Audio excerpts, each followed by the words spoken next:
Jürgen, if you had to give a book as a present, which book would you give? Oh, gosh, I wish I had known that question earlier so I could have a look at my Goodreads account and see which books I've given 5 stars.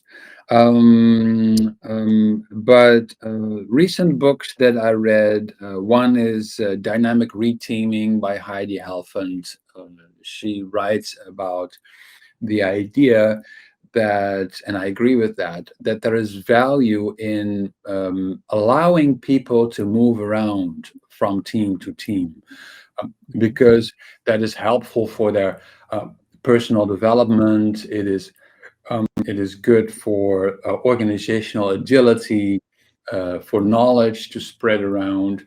And there are some companies doing this in a more ritualized fashion. They have reteaming events every year or every few months, or in some cases, even every sprint, where people flock towards the goals that they want to work on, like in an open space kind of way. So every sprint there, or every goal, there is a new combination of people working on that. That's a different way of looking at teams, and I find that super, super inspiring. And I see more and more examples of dynamic reteaming around me. So if there's one book I can recommend right now, yeah, it's look into dynamic reteaming. Heidi wrote an entire book about it. I have included it as a fundamental concept in Unfix, my model. I'm not saying that everyone should do dynamic reteaming, but as I always say, for the last 15 years, we have often said in the Agile community, don't change your teams, because if you change your teams, you will destroy their velocity and you will destroy their throughput. It will be painful. But that is sub-optimization still. You're creating a silo. It is a horizontal silo instead of a vertical silo. And we're not trying to optimize individual teams. We're trying to optimize the entire business.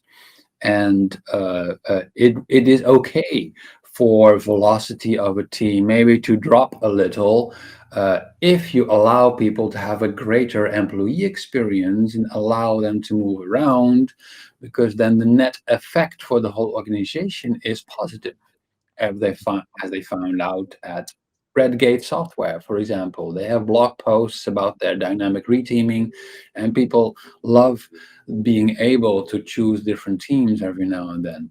And the impact on velocity is not very big, and the benefits outweigh the drawbacks. So I think we need to learn how to do this better. And I always refer to the famous, the favorite quote of Martin Fowler, who said that if it hurts, do it more often.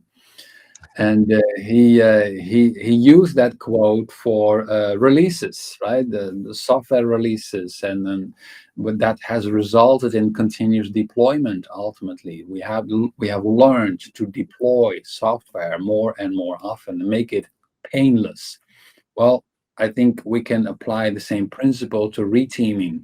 Figure out how to make reteaming less painful, maybe even painless, because there are benefits of being able, of being, or allowing people to move around to the goals and the objectives where they would love to contribute, where they think that they can learn the most, and the benefits. Well, we get back to the earlier topic. The benefits for the organization is that people will not quit their jobs anymore, because they see they can work on their skills in lots of different areas, and they're not stuck on the same team anymore. So that's my recommendation.